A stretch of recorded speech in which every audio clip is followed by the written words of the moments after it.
오늘 우리가 갈라디아서 4장의 말씀을 시작하게 되는데요. 1장부터 3장까지의 이야기들을 우리가 정리하고 그리고 오늘 말씀을 우리가 나누도록 하겠습니다.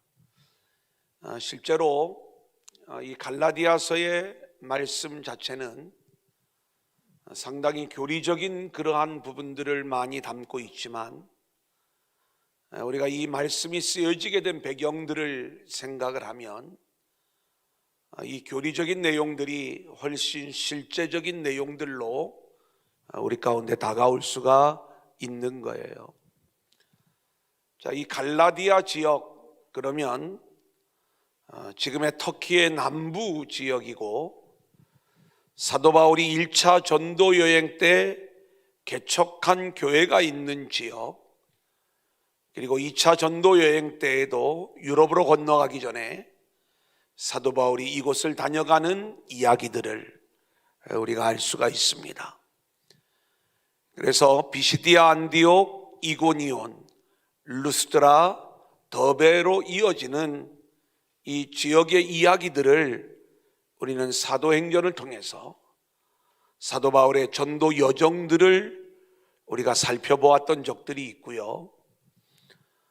이곳에 사도 바울이 복음을 전하면서 그 확실한 본질적 복음을 이들에게 전했음에도 불구하고 이 교회들의 복음이 무너지는 아픔을 바울이 경험하게 되는 거예요. 참 마음 아픈 그러한 일들이었을 것 같습니다. 실제로 바울이 그가 그렇게 유대교에 열심이었던 그러한 인생에서 이방인을 위한 사도로 부름을 받아 그 사명을 감당하고 이제는 생명을 걸고 복음을 전하는 사도가 되었는데, 그렇게 열심히 바울이 전한 그 복음, 그리고 하나님께서 바울을 통하여 개척한 그 교회들, 이 교회들에게 소위 예루살렘 출신의 순회 전도자들, 이들은 복음을 이야기하면서도 여전히 율법 가운데 율법과 할례를 주장하는 그러한 자들이었는데, 이들로 인해서 본질적인 복음이 무너지는 그러한 부분들이 나타나게 되었다. 바울이 얼마나 화가 나고 견딜 수 없으면 다른 복음을 전하는 자들은 저주를 받을지어다, 이렇게 이야기를 할 정도인가. 그런데 우리가 정말로 복음의 은혜를 우리가 알고 있다면 이 다른 복음이 얼마나 우리를 무너뜨리는 문제인가를 알아야 되고, 저는 이 문제가 오늘 우리가 살고 있는 이 한국교회의 문제이기도 하고, 또 어쩌면 여전히 탐욕과 자기 채우기에 급급한 이 시대의 성도들 역시 이 다른 복음에 넘어가 있는 그러한 모습들이 너무나 많이 있다, 이렇게 말씀을 드릴 수가 있겠습니다. 그래서 바울은 자신의 복음은 하나님의 계시로 말미암은 것임을 이야기하면서 이 복음에 대한 두 가지 내용을 이야기하고 있어요. 오늘 교환 2번을 보면 우리가 본질적인 복음을 우리가 가지고 있으면 우리에게 나타나는 게 첫 번째는 자유가 있어야 된다는 것이고, 또 하나는 변치 않는 진리를 우리가 붙잡는 열정이 우리 안에 있어야 된다는 이야기예요. 우리 2장 4절 같이 읽어볼까요? 시작. 이는 가만히 들어온 거짓 형제들 때문이라. 그들이 가만히 들어온 것은 그리스도 예수 안에서 우리가 가진 자유를 엿보고 우리를 종으로 삼고자 함이로되. 복음 안에 있는 사람은 이 자유함이 우리 가운데 있는 거예요. 하나님이 우리를 자유케 한다라고 이야기를 하잖아요. 누가 자유할 수 있죠? 누가 종으로 살아가죠? 자신이 하나님의 아들됨을 알고, 그리고 하나님의 은혜 안에 이미 승리자로 세워져 있다는 것을 아는 자들은 자유할 수가 있어요. 하지만 자신의 아들됨을 여전히 모르고 여전히 종의 신분으로 살아가는 자들은요, 묶여 있어요. 가령 예를 들어서 오늘 우리가 하나님의 아들이고 자유자면 이 세상의 그 어떤 조건, 환경, 이런 것으로부터 우리는 자유할 수가 있는 거예요. 우리는 거지 왕자 이야기를 알잖아요. 그 왕자는 거지의 복장을 했어도 자기의 신분이 왕자이기 때문에 자유할 수가 있는 거죠. 여러분, 한국 교회가 왜 계속 문제가 되고 어려움이 되는가? 이 코로나 시대에 왜 한국 교회가 비틀거리고 있는가? 그것은 이 코로나라고 하는 견딜 수 없는 어려움과 환경이 우리 가운데 딱 놓여 있을 때 이 환경 속에서 자유함을 누리는 성도, 자유함을 누리는 교회들이 너무나도 작은 거예요. 오늘도 제가 굉장히 충격적인 이야기를 하나 들었어요. 말로 꺼내기도 너무 죄송스러워서 이야기하기가 어려운 그러한 내용이에요. 아주 젊은 목회자인데 물론 지금은 젊지도 않지만 정말 우리 감리교회에서 떠오르는 별이었어요. 근데 하루아침에 사임을 한 거예요. 왜 사임을 했지? 근데 그 이면을 보니까 여러분들이 짐작하고 있는 내용 그대로예요. 왜 이런 일들이 벌어지게 되는가? 개척을 하고 15년 만에 1000명, 1500명 그 열악한 지역에서 엄청난 교회를 이루어서 많은 사람들에게 박수를 받고 그리고 많은 사람들이 그 교회를 탐방하고 그 지역에서 그토록 존경받고 인정받았던 그 교회가 왜 그렇게 무너지는가? 복음을 오해하고 있기 때문에 그런 거예요. 늘 성장이 최고의 가치가 되어서 그렇게 성장지향적인 교회를 끌고 가다 보니까 늘 자기 욕심이 채워지지가 않는 거예요. 늘 공허하고 늘 자유하지 못하고 이러한 것들이 일탈로 나타날 수밖에 없더라. 우리가 하나님의 은혜 안에서 자유함을 누리잖아요. 그러면 가난이 뭘 문제예요? 우리가 이 세상에서 고지에 올라가지 않은들 우리가 영원한 하늘의 부요함을 가지고 살아가는 그러한 자유함이 우리 가운데 있다면 우리는 이러한 것들로 인해서 우리가 무너지거나 자꾸 종의 위치에 들어가 뭔가 내가 열심히 해야지만이 하나님이 나를 복 주실 것 같은 그러한 종의 신분으로 내려가는 이러한 모습들이 없지 않겠는가? 오늘 이 밤에 우리가 하나님 안에서 자유함을 마음껏 누릴 수 있기를 소원합니다. 이것은 내가 하나님의 아들됨을 확인하고 그것을 아는 자들만이 이 자유함을 누릴 수가 있는 거예요. 저와 여러분은 하나님의 자녀인 줄로 믿습니다. 아멘. 종으로 돌아가면 안 돼요. 오늘 말씀도 그 이야기지만 우리가 이미 종으로부터 자유함을 얻은 아들들인데, 자, 그때 우리가 그 자유함을 진정으로 자유한 자들은요, 그 자유를 자기를 위하여 사용하는 게 아니라 오히려 남을 섬기는 모습으로 타인의 유익을 구하고 교회의 덕을 세우는 그러한 모습으로 그 자유의 기회를 선용하더라. 하지만 이들이 양보하지 않는 딱 한 가지가 있는데 그것은 복음의 진리를 세우는 일이에요. 사도 바울은 보니까 2장에서 베드로와 싸우는 거예요. 왜요? 베드로가 복음의 진리를 따라 바르게 행하지 아니할 때 그 상대가 누구라 할지라도 이 복음의 진리만은 반드시 지켜야 되겠다. 이 믿음을 가지고 그렇게 행하고 있는 것이죠.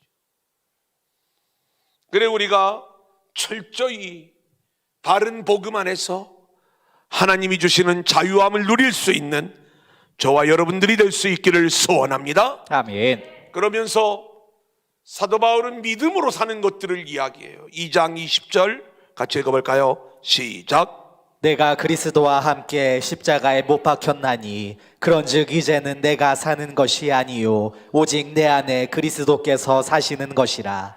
이제 내가 육체 가운데 사는 것은 나를 사랑하사 나를 위하여 자기 자신을 버리신 하나님의 아들을 믿는 믿음 안에서 사는 것이라.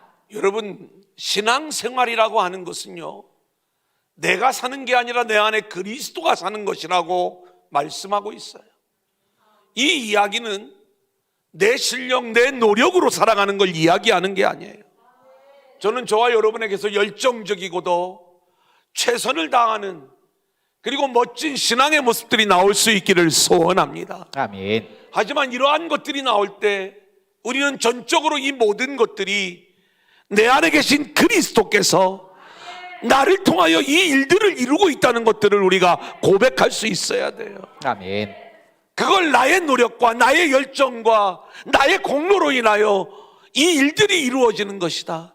나의 신앙의 실력으로 이 내용을 나의 영광으로 가로채워져 버리면 우리는 또다시 자유함을 놓쳐버리고 종의 신분으로 돌아가는 모습이 되는 것이다. 그래서 우리는 우리 안에 그리스도인으로 살아간다라고 이야기할 때 나의 실력이 아닌 신실하신 그 언약 안에서 신실하게 우리를 구원하시고 우리를 하늘의 영광스러운 존재로 세워가시는 하나님의 실력으로 말미암아 우리가 살 수 있는 것이기 때문에 늘 나는 그리스도 안에서 내 안에 계신 그리스도가 사시는 것입니다. 아멘. 이것을 우리가 믿음으로 고백할 수 있어야 돼요. 그냥 딱 머릿속에 생각하면 내 실력이 아닌 하나님의 실력이다. 자, 3장으로 넘어가면, 그래서 이 사도 바울은 이 갈라디아 사람들에게 뭐라고 이야기를 하는가? 어리석도다.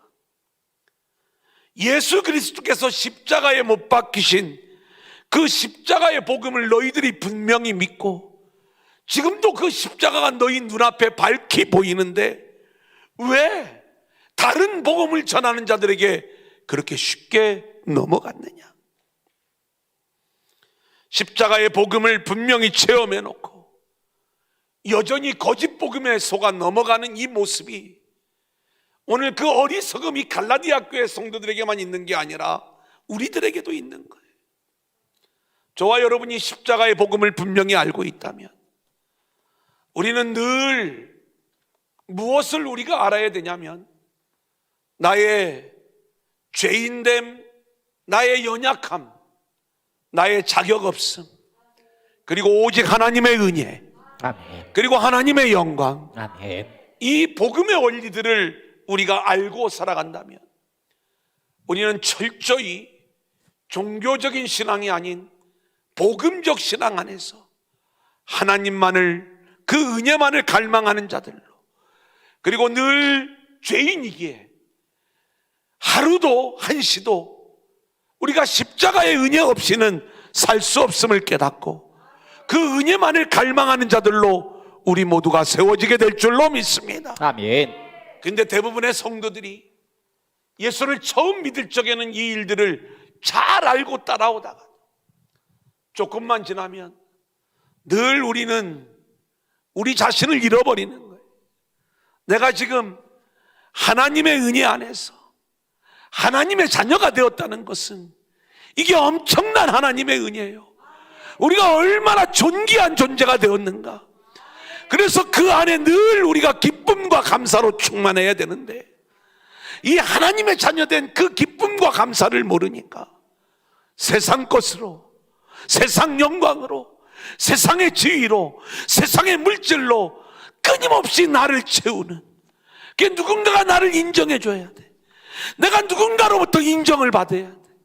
조금만 나를 비난하는 이야기가 들려도 견딜 수 없어 하는 그러한 마음들, 이 모든 것들이 다 우리 안에 공허함 속에서, 그리고 종교적인 신앙 속에서 끝까지 자기 가치를 챙기고자 하는 그러한 우리의 완악함 때문에 이러한 모습들이 나타나게 된다는 것, 그게 십자가를 놓쳐버리는 일이에요.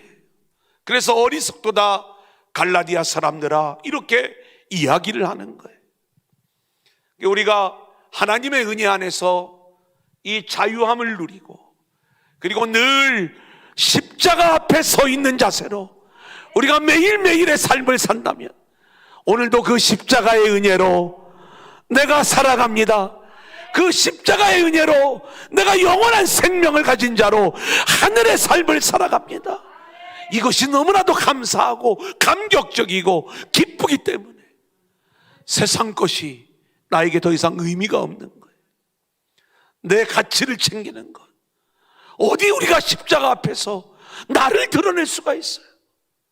우리는 늘 그 십자가 앞에서 나의 무한한 그 죄인됨을 고백하면서 이런 완악한 나를 십자가의 은혜로 구원하신 그 하나님의 은혜만을, 우리 주님의 은혜만을 붙잡는 자들로 세워지게 되는 것이죠.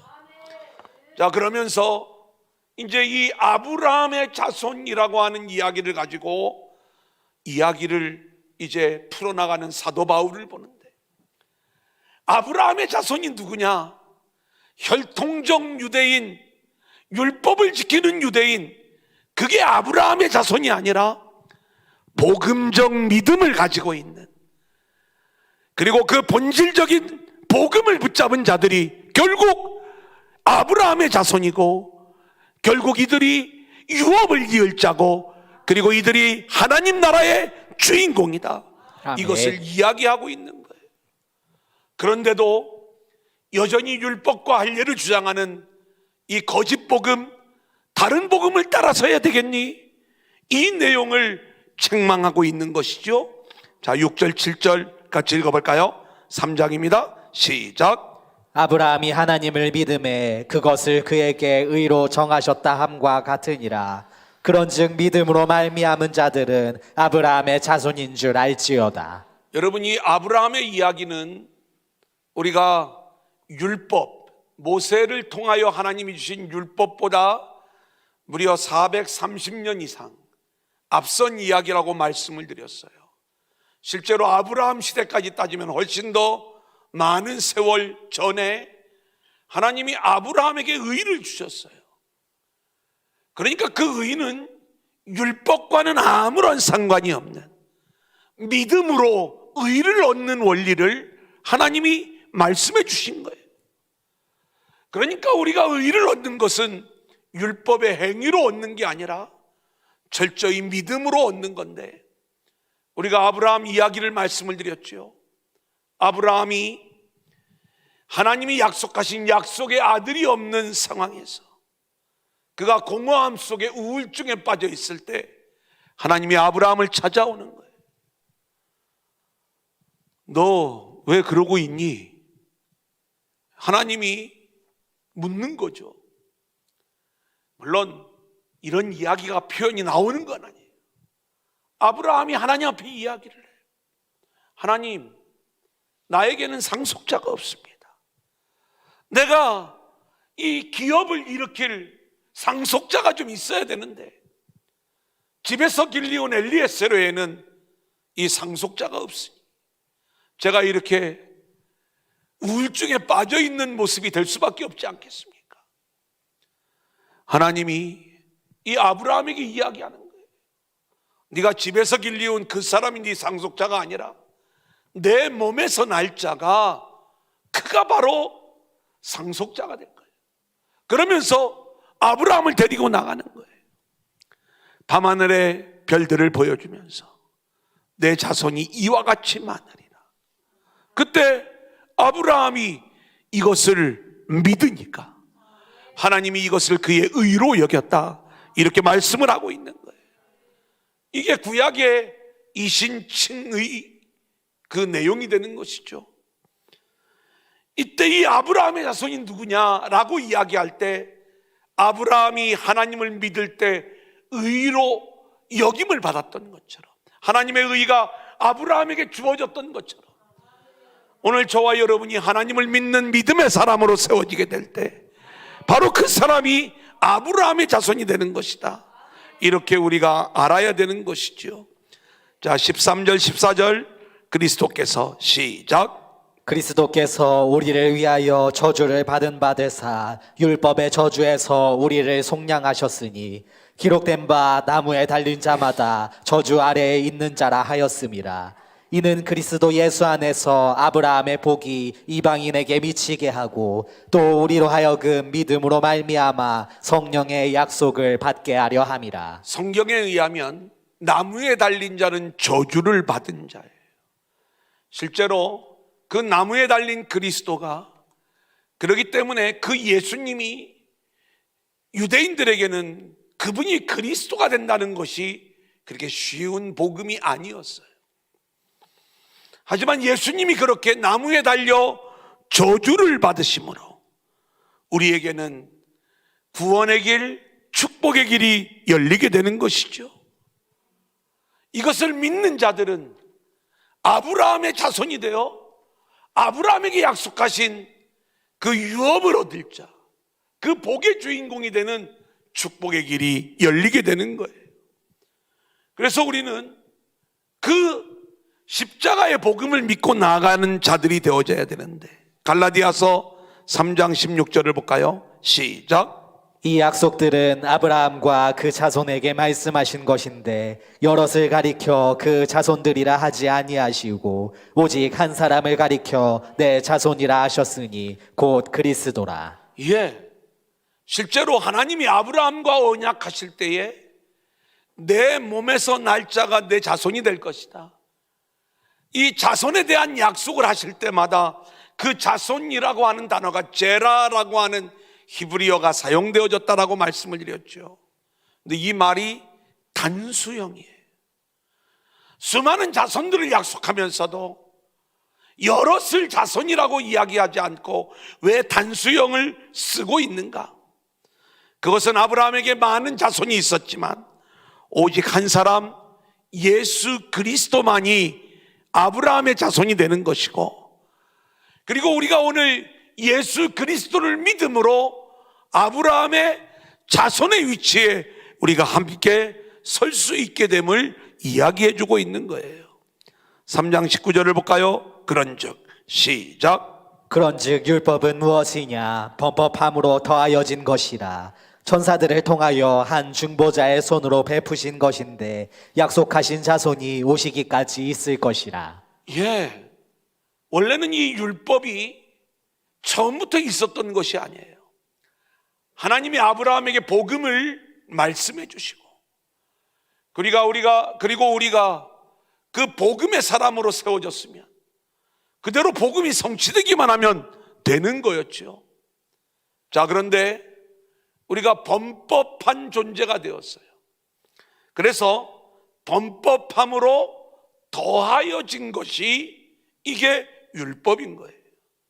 그러니까 이 더하여졌다는 표현은 원래는 없어도 되는 건데 우리가 죄를 지음으로 더하여질 수밖에 없는 것, 이 부분을 말씀을 드리는 거죠.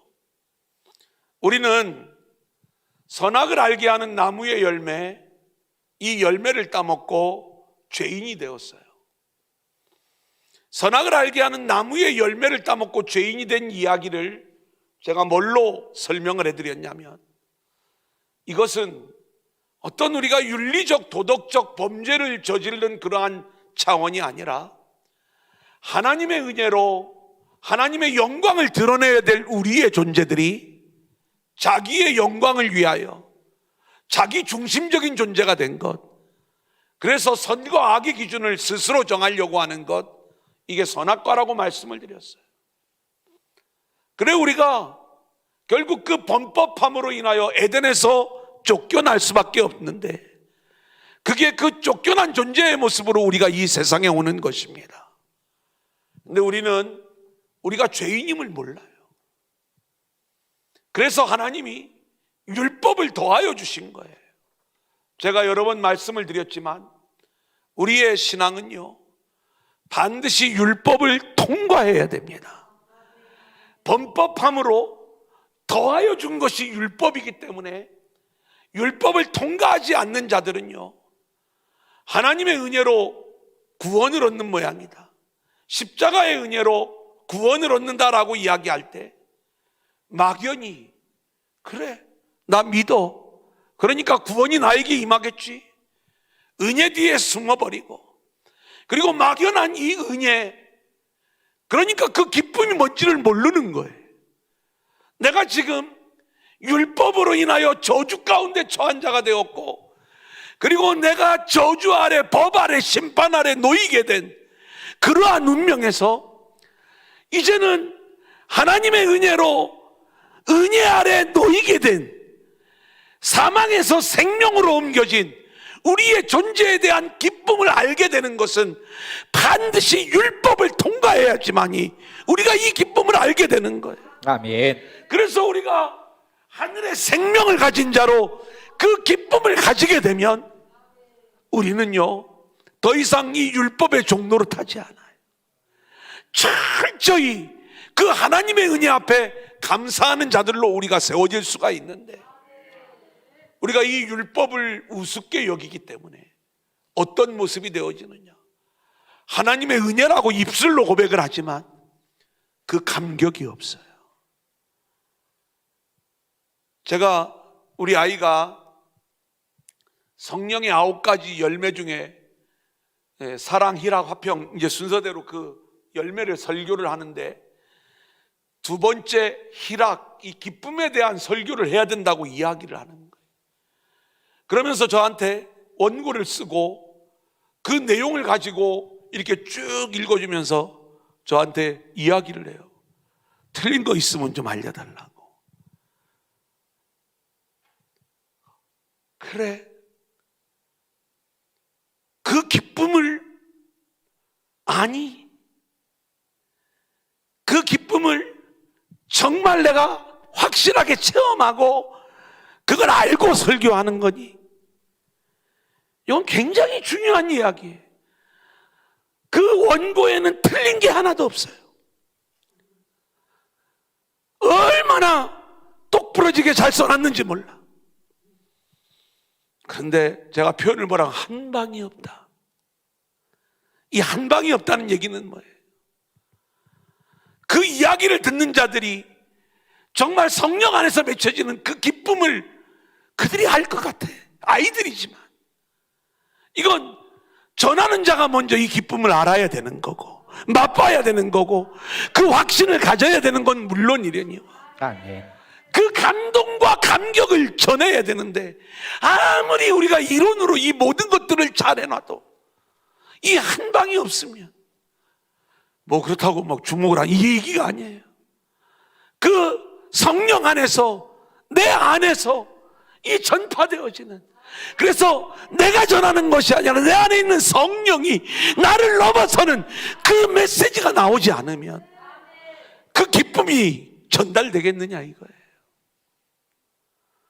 그 이제 그 이야기를 하다가 새벽 1시까지 얘기했어요. 이 얘기 저 얘기 오랜만에 뭐 이제 다른 얘기도 하고 이제 그런 거죠.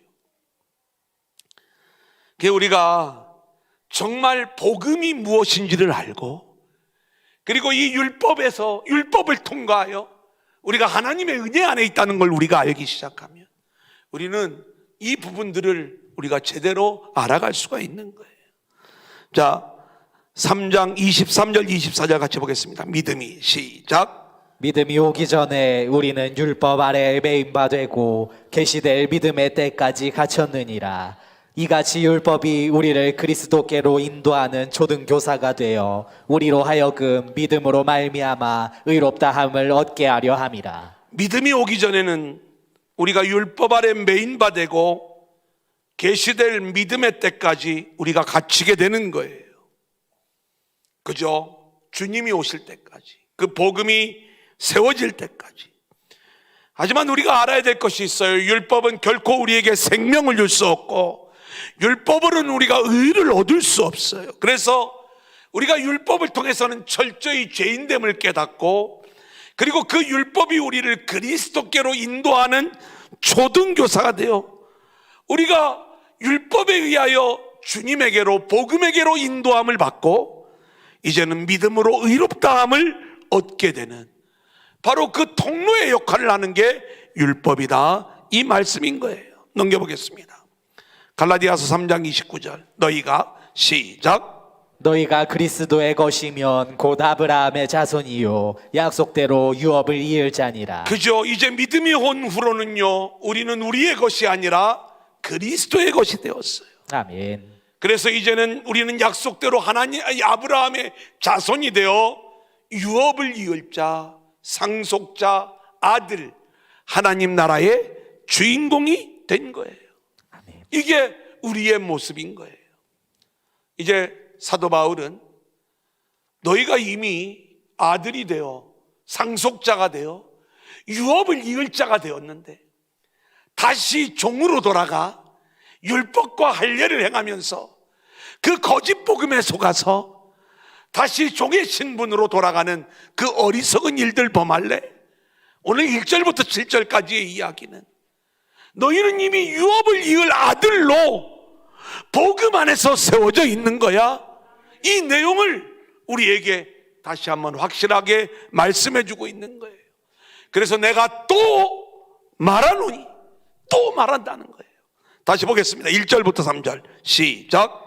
내가 또 말하노니 유업을 이을 자가 모든 것의 주인이나 어렸을 동안에는 종과 다름이 없어서 그 아버지가 정한 때까지 후견인과 청지기 아래에 있나니 이와 같이 우리도 어렸을 때에 이 세상의 초등학문 아래에 있어서 종로를 타였더니. 바울은요 이게 너무나도 중요한 내용이기 때문에 또다시 말한다는 거예요. 유업을 이을 자가 모든 것의 주인이라는 거예요. 너희가 이미 그리스도의 것이 되었고 유업을 이을 자가 되었는데 내가 또 말한다. 3장 29절에서 유업을 이을 자에 대하여 이야기했는데 4장 1절로 7절 말씀에서 이 내용을 다시 이야기하는 거예요.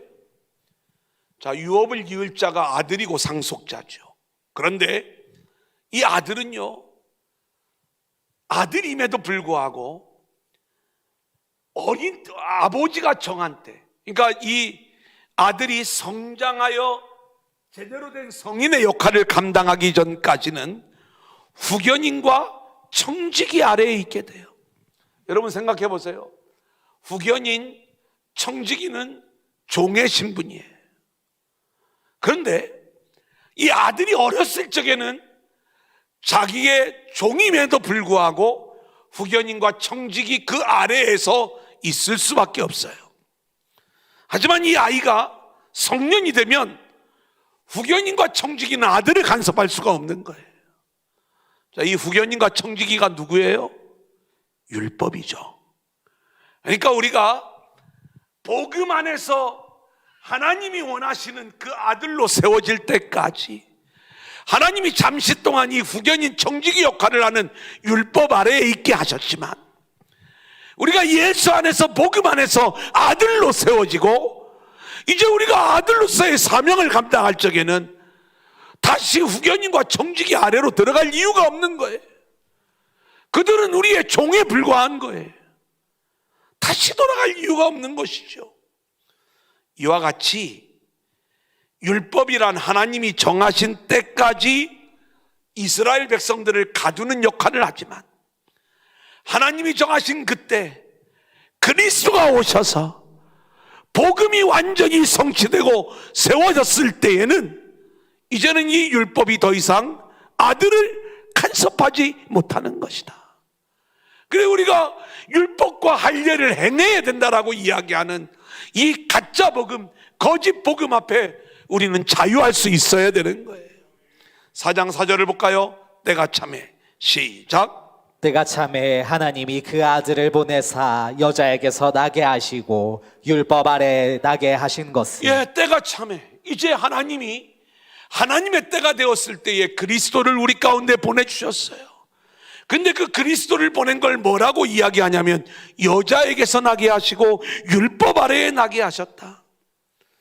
여러분 여자에게서 나게 하셨다는 것은 성령으로 오셨다는 걸 말하는 거고, 율법 아래에 나셨다는 것은 죄인의 모습으로 우리 가운데 오신 주님을 이야기하는 거예요. 하나님의 때가 되었을 때, 우리 주님이 오실 때가 로마 시대였어요.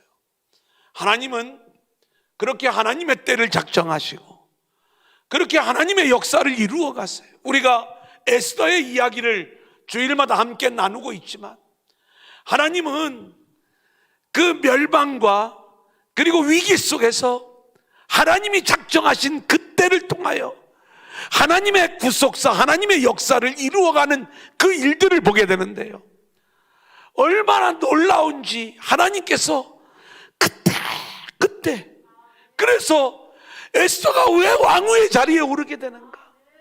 모르드게가 왕의 생명을 구했는데 잊어버려, 하나님이. 이 왕이 잊어버리는 거예요. 근데 결정적인 그날 밤에 하나님이 이 왕을 잠을 재우지 않고 역대 일기를 읽게 하다가 이 내용을 생각나게 하는 거예요. 하나님이 그 적절한 때를 맞춰가면서 하나님의 역사를 진행해 가시는 거예요. 아멘. 하물며 그리스도가 오실 때 이 때를 하나님이 얼마나 잘 맞추셨겠어요. 로마 시대에 언어가 통일이 되어 있어요. 헬라어가 전 세계 공용어예요. 언어가 통일되었다는 것은 복음을 전하는 데 있어서 엄청난 효과를 발휘할 수가 있는 거예요. 로마 시대에 사방팔방으로 길이 다 뚫려 있어요. 모든 길은 로마로 통하게 되어져 있는 거예요. 길이 뚫렸다는 건 뭘 얘기해요? 급속도로 이 복음을 전하는데 얼마나 중요한 모습이 되는지 모르는 거예요. 그리고 이 로마 시대에 유대인들은 하나님이 보내실 메시아를 너무나도 강렬하게 대망하고 있었어요. 왜냐하면 말라기 이후에 하나님이 더 이상 선지자를 보내시지 않는 거예요. 이제 우리가 기다릴 메시아는 언제 오시려나? 그 주님 오시기를 기다리는 바로 그때, 때가 참에 하나님이 예수님을 보내시는데 여인의 후손으로, 그리고 율법 아래에 나게 하시는 모습으로 그렇게 오게 하시더라. 마태복음 1장 1절을 볼까요? 시작. 아브라함과 다윗의 자손 예수 그리스도의 계보라. 모세가 좀 나올 법도 한데 모세는 빠지고 아브라함과 다윗의 자손이라고 그랬어요. 여러분, 아브라함도 하나님의 은혜의 언약 안에 있었던 사람이에요. 아멘. 다윗도 하나님이 이 다윗과 영원한 언약을 맺으셨어요. 알고 보면 예수님은 바로 그렇게 아브라함의 자손으로, 다윗의 자손으로 오셔서 하나님께서 아브라함과 다윗에게 언약하셨던 그 언약을 성취하신 분이 바로 우리 주님이신 것을 보게 되는데, 그 주님의 족보를 이야기할 때 그 족보 안에 여인들의 이름이 나오고요, 그리고 실제로 우리 주님에 대한 예언을 이야기할 때 계속해서 여자의 후손, 그 모습으로 주님이 오실 것을 이야기하는 것들을 보게 되죠. 창세기 3장 15절 시작. 내가 너로 여자와 원수가 되게 하고 내 후손도 여자의 후손과 원수가 되게 하리니 여자의 후손은 내 머리를 상하게 할 아멘입니다. 것이요. 여자의 후손이 와서 뱀의 머리를 깨뜨려 버린다는 이야기죠. 이사야 7장 14절 그러므로 시작. 그러므로 주께서 친히 징조를 너희에게 주실 것이라. 보라, 처녀가 잉태하여 아들을 낳을 것이요 그의 이름을 임마누엘이라 하리라. 보라, 처녀가 잉태하여 아들을 낳을 것이요. 여인의 후손으로 처녀가 잉태하여 아들로 오시는 그 주님의 이야기를 예언하고 있는 것 아닙니까? 실제로 우리 주님이 오시는 모습을 보니까 주님의 족보에 등장하는 여인 다말, 라합, 룻, 그리고 우리아의 아내라고 표현된 밧세바죠. 그리고 마리아예요. 이 여인들, 우리가 마리아 앞에 나오는 여인들을 보세요. 마리아도 마찬가지지만 연약한 자들이에요. 자격 없는 자들이에요. 이방 여인들이에요. 그리고 어떻게 메시아가 이런 자들을 통해서 오실 수 있는가? 잘 이해가 되지 않는 그러한 여인들의 모습인 거예요. 그렇게 여인들의 후손으로 우리 주님이 오셨다는 것인데, 여러분, 저는요 이 말씀을 계속 묵상하면서 이 다말에게 담겨져 있던 십자가를 보게 되는 거예요. 라합의 십자가를 보게 되는 거예요. 룻의 십자가를 보게 되는 거예요. 밧세바를 우리아의 아내라고 표현을 했어요. 죄 없는 우리아의 아내, 우리아의 십자가를 보게 되는 거죠. 그리고 처녀 마리아의 십자가를 보게 되는 거예요. 무슨 얘기예요? 하나님의 은혜의 방법으로 이렇게 연약한 자들을 통하여, 그런데 그들의 순종을 통하여 예수님이 이 땅에 오시는 것. 여기에 등장하는 여인들은 자격 없는 여인들이에요. 우리 교회, 성경은 성도와 교회를 여인으로, 여자의 후손으로 표현을 하고 있어요. 자격 없는 우리들을 위하여, 그 여자의 후손들을 위하여 여자의 후손으로 오시고 율법 아래 나셔서 기꺼이 죄인의 자리로 들어가셔서 우리의 죄를 대속하여 십자가를 지심으로 마귀의 일을 멸하시고 우리를 구원하시는 것. 아멘. 하나님의 때에 그렇게 순종함으로 오셔서 여자에게 나시고 율법 아래에 나신 그 예수님의 은혜와 사랑을 우리가 확실히 깨닫고 있는가? 우리가 그 복음을, 분명한 복음을, 선명한 복음을 확실히 붙잡고 있는가? 우리 자신을 돌아보아야 된다, 이 말씀인 거예요. 그 이유가 뭐냐? 5절입니다. 시작. 율법 아래에 있는 자들을 속량하시고 우리로 아들의 명분을 얻게 하려 하심이라. 그렇게 연약한 여인의 후손으로 오시고 율법 아래에 나신 이유가 뭐냐? 그것은 바로 우리를, 율법 아래에 있는 우리들을 속량하시고 우리로 하여금 아들의 명분을 얻게 하려고, 이제는 종의 위치에서 아들로 바뀌어지는 이 일들을 위하여 우리 주님이 하나님의 때에 오셔서 저주의 십자가를 지신 것, 율법 아래에 있는 우리 모두를 속량하시기 위함이다. 그리고 우리를 하나님의 아들로 만들어내시기 위함이다. 율법으로는 누구도 하나님의 아들이 될 수 없기에 예수님이 하나님의 때에 주인이 죄인의 자리에 오셔서 대속의 십자가를 지심으로 우리의 모든 죄를 속량하시고 아멘. 우리를 아들로 만들어내시는 것, 아멘. 이 은혜가 우리 안에 이미 주어졌음을 우리가 믿음으로 고백할 수 있기를 소원합니다. 아멘. 6번입니다. 예수님은 우리를 종에서 아들로 만들어내시기 위해 때가 참에 여자에게서 나시고 율법 아래에 나셔서 우리로 하여금 죄를 속량해 주시고 아들이 되게 하셨어요. 이렇게 아들이 된 우리들은 아들의 영으로 말미암아 이제는 하나님을 아빠, 아버지라 이렇게 부르게 되는 거예요. 아멘. 여러분, 오늘 밤에 우리가 하나님 앞에 기도할 때 아빠, 아빠, 그렇게 정말 나의 아빠로, 아버지로, 우리는 자녀로 그 친밀감을 확인하면서 하나님 앞에 기도하는 밤이 되어질 수 있기를 소원합니다. 아멘. 로마서 8장 14절 15절 같이 봅니다. 시작. 무릇 하나님의 영으로 인도함을 받는 사람은 곧 하나님의 아들이라. 너희는 다시 무서워하는 종의 영을 받지 아니하고 양자의 영을 받았으므로 우리가 아빠 아버지라고 부르짖느니라. 여러분, 우리가 늘 하나님을 향해서 하나님, 아빠, 나를 좀 불쌍히 여겨주세요. 나와 함께 해주세요. 아멘. 그 친밀함이 우리 가운데 있어야 돼. 아멘. 어려울 때, 힘들 때, 아빠, 나 좀 도와줘. 아빠, 나와 함께 좀 해줘. 아빠, 나에게 다시 한번 그 주님을 붙잡을 수 있는 그 모습으로 나를 좀 이끌어 주세요. 그 주님과 그 하나님과의 이 친밀함, 이 부분들이 우리 가운데 있어져야 되는 것이다. 자, 마지막 7번 4장 7절입니다. 그러므로 시작.